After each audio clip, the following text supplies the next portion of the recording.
Welcome to Kwame Affair Exclusive. It's a beautiful day anywhere you're watching me from any part of the world. I welcome you to the show. If you're watching me live on from YouTube, it's Kwame Affair Exclusive. If it's on TikTok, we're talking about Kwame Affair Global. Then on Facebook and then other social media platforms, you can catch me there. Now, today's presentation, I'll say it doesn't have a formula because I've gone on a break for a very long time. And I really don't know how to even start it, but I'm just hopeful that we'll figure something out as we go on.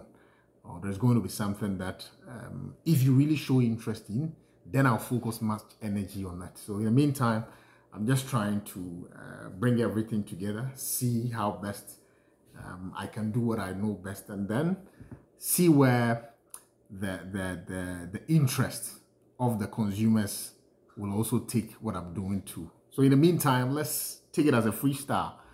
All right. So, I have a bit of entertainment in me. And then recently, I moved into a bit of politics. So before moving from Ghana, I was actually hosting the morning show at Spice 91.9. And so when we wake up every morning, we're talking about major issues in Ghana. And it pains me so much that since I left, I've not been following issues or happenings around Ghana. The reason being that not that I'm not interested, but I needed time to just figure my way out. And so for that reason, I'm just trying to warm myself up into issues that are going on in Ghana. Of course, we know 2024 is an election year, and then there are a lot happening in Ghana. For New Patriotic Party, they are done with their primaries, and then finally, Dr. Muhammadu Bawumia has been selected as the flag bearer to lead the MPP. Of course, for the National Democratic Congress, Nana Jino Pokuajema still standing in, and then Muhammad did not change his choice. So they are going. And now we're looking forward to Bawumia making a decision, and then we see how things are going to go. Well, before I start with today's topic or what I want to share with you today, this is how we're going to start. I'll first of all check some of the trending stories on some major websites in Ghana to see what's happening. And then from time to time, if there are bigger or major issues that we would have to discuss, I will also use the opportunity and then have my opinion on some of these major issues making rounds in Ghana. Pray for me so that I'll have the tenacity to continue what I'm about to start, right? Yeah, it'll be my also lie, but I mean, it's all good, right? Okay, so I just jumped onto my Joy FM online, and then I saw a story about ECG board chair resigns for personal reasons. Do you really think it's a personal reasons? Recently the comments that came out, which sounded as having electricity in your home or to have electricity is a privilege. I think that really didn't go down well with many Ghanaians. And I don't know. But of course, we're experiencing some challenges. What we popularly call doomsor has still found its way back into Ghana. I thought that we were done with it after John Dramani Mahama, but I don't know. It was still creeping in, and then it's happened. So we'll have to deal with it. Yeah. So the story goes like the board chair of Electricity Company of Ghana, Kelly Gajapo, has tendered in resignation effective April 9th. In his resignation letter to President Akufo-Addo, Mr. Gajapo cited personal reasons as his motive behind the move, and the board chair further wished ECG and the government continued success in the effort to provide stable electricity for the country. All right. At this point in time, per what is happening, probably he wants to save his image. On the surface, let's take it like that. But I know there are so many challenges. I'm not delving deep into this particular story, just to give you some highlight, and then we move on to other stories. So that's one of the major stories this morning. That's ECG boss resigning from his position. All right, so we'll find out other stories and then see what's happening in Ghana and other parts of Africa. So I'll still stand on, or I'll still be on my Joy Online. Another story, government has supported partly state-owned banks through the GFSF. That is Adam Amin statement, or Adam Amin says the government has supported partly state-owned banks through GFSF. All right? I'm not so much interested in that.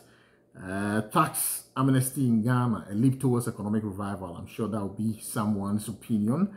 I'm not going to go into that. And then presidency is deliberating shutting down opportunity of private member bill. Okay, so Dr. Shrem Sai, let me go into that particular story to see what it's trying to say. So a law lecturer at the Ghana Institute of Management and Public Administration Law School has accused President Akufo-Addo of deliberately obstructing private member bill from being passed into law. Which of the private member bill are they talking about? Is it the LGBT bill? Okay, I'm very sure. Let's go into it a bit because I'm a bit interested. Dr. Justice Shrem Sai on Joy News PM Express criticized President Akufo-Addo's handling of such bill. Nothing instance where the president failed to follow proper procedure in dealing with a bill passed by the legislature required his assent. Citing an anti-witchcraft allegation bill, which was sponsored by MP of Medina, Francis Xavier Susu, the law lecturer noted that the president's explanation for vetoing the bill was weak. There is a deliberate attempt from the president to shut down this opportunity for the private bill if you look at the previous refusal to sign or veto private member bills. For the first bill, anti-witchcraft allegation, he simply said he liked the bill, but it was introduced by a private member, so he doesn't think he would sign it. That was his communique on it, which is problematic because the person who is empowered to determine whether the bill imposes a financial burden on the country's purse is the Speaker of Parliament. All right. And if you have a problem with the Speaker's discretion, then you have to go to court. So it is not up to the president to sit in his office and sit in judgment over the Speaker's decision. He said on Tuesday. And then in the case of the human sexual right and the family values, commonly known as the anti-LGBT bill, Dr. Shrem Sai emphasized that the seriousness of the situation, stating that the president's refusal to accept the bill poses significant challenges to communication between the two arms of government. This indicates that the Constitution provides mechanism for resolving disputes between the executive and legislature, such as the power to veto or refer bills to the Council of State. All right, I wouldn't go further, but I think I get the impulse of this particular message. President not signing the LGBT bill. But I really had an important discussion on this. Probably let me use this opportunity and then make some few points around the LGBT bill. So basically, this will be my candid opinion. I'm not making any judgment, but I will look at the development around the LGBT story. Private member bill, sponsored by the likes of Sam George and then his team. So far, this is where we have gotten to. Now, I believe many of you remember that Ken Ofori-Atta, former finance minister, sent an economic advice. This is how I call it, an economic advice to the president, Nana Addo Dankwa Akufo-Addo.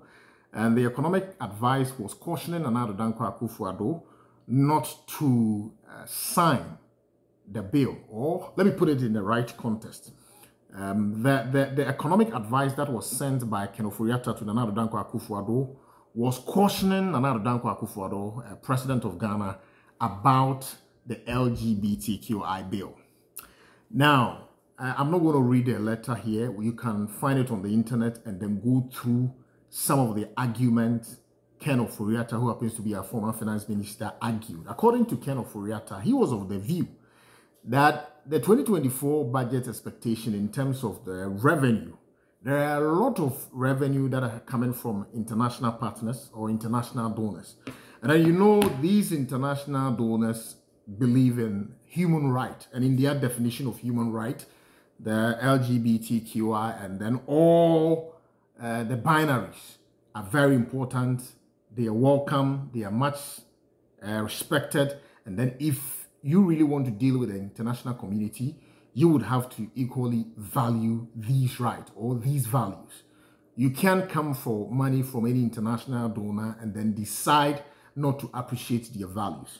Now, what Ken Ofori-Atta in his letter to Nana Addo Dankwa Akufo-Addo was trying to explain was to tell Nana Addo Dankwa Akufo-Addo that in the 2024 budget, which we've made allocation, there are some revenues we are expecting from these international partners. These are the same international partners who appreciate LGBT or who respect LGBT, the right of LGBTQI, meaning that you can't come to us and take money and then abuse the LGBTI community in Ghana or pass a law against their existence.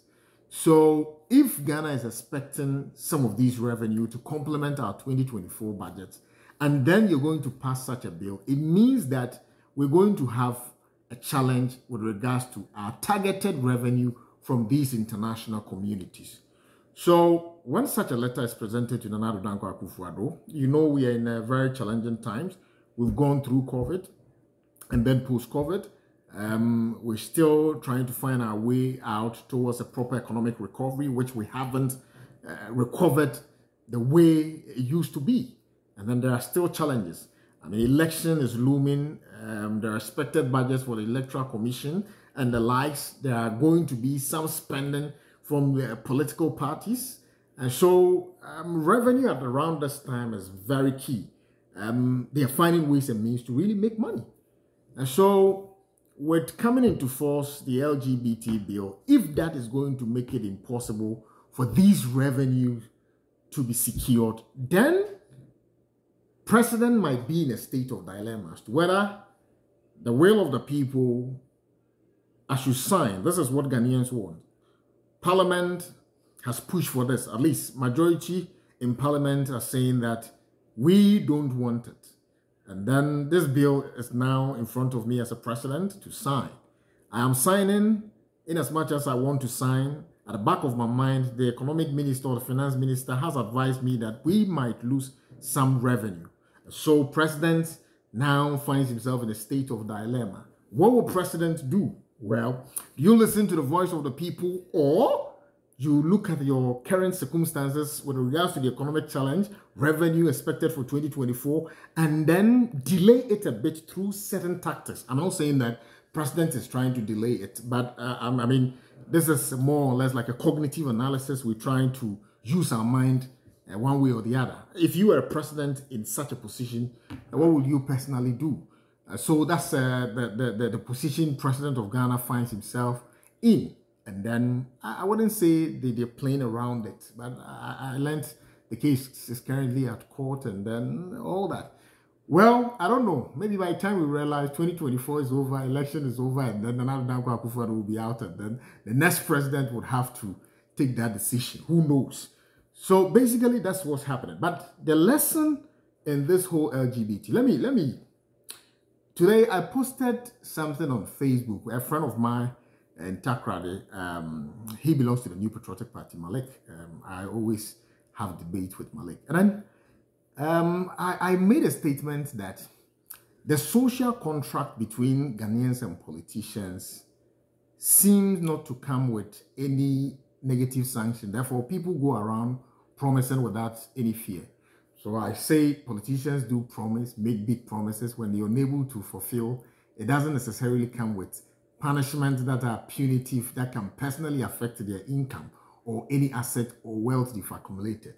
By this, I made a statement that if you're unable to fulfill the social contract between Ghanaians and that of the politician, probably there should be a firing squad, literally. And people are coming at me. My point was, if I would make a promise and at the end of the day, I would not be able to fulfill the promise,